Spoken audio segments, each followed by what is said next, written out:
तो इस देश में फिर से एक बार आप लोगों को और गरीब बनाने का, फिर से आप लोगों को और शोषित करने का काम चल रहा है। तो इन सब बातों को अलग करके जब चुनाव का समय आए तो ना तो हमें संविधान बचाने के नाम पे किसी को वोट करना है, ना तो हिंदू मुस्लिम में एक दूसरे को लड़ाने के नाम पे वोटिंग करना है, ना इस देश में किसी भी प्रकार का हमको मुद्दा नहीं चाहिए।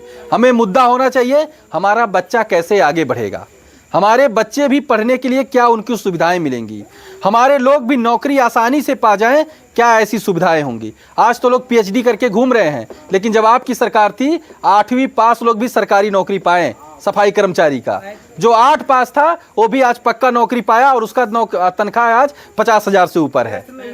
और आज लोग पीएचडी कर लिए हैं तो 10,000 का नौकरी पाने के लिए ठेकेदारी पे नौकरी हो गया है, 10,000 की नौकरी करना पड़ रहा है पीएचडी करके।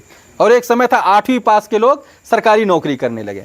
तो ये सब सुविधाएं तब मिलेगा जब आप इस देश में संविधान को लागू करने की लड़ाई लड़ेंगे। और इस देश में संविधान कौन लागू कर सकता है? सिर्फ और सिर्फ बहुजन समाज पार्टी। क्योंकि जब चुनाव आता है भाजपा अपना अलग एजेंडा दे देगी कि हम सत्ता में आएंगे तो महिलाओं को इतना पैसा देंगे, गैस सिलेंडर फ्री में देंगे। सपा आएगी तो कहेगी कि हम कब्रिस्तान पे बाउंड्री कराएंगे, तो फलाना चीज कराएंगे, ये कराएंगे। लेकिन बहन जी कभी ऐसा घोषणा नहीं करती हैं।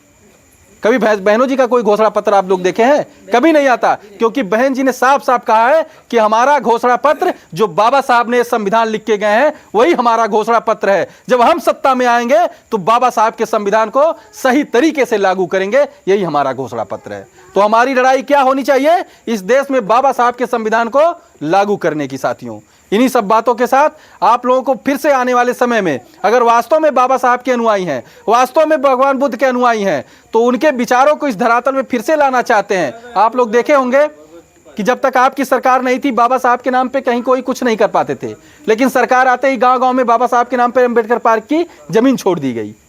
तो फिर से बाबा साहब के विचार को लागू करना है तो संविधान को लागू करने की लड़ाई लड़ना है। बहुजन समाज पार्टी को फिर से सत्ता में लाने की लड़ाई लड़ना है। इन्हीं सब बातों के साथ मैं अपनी बारी समाप्त करता हूं।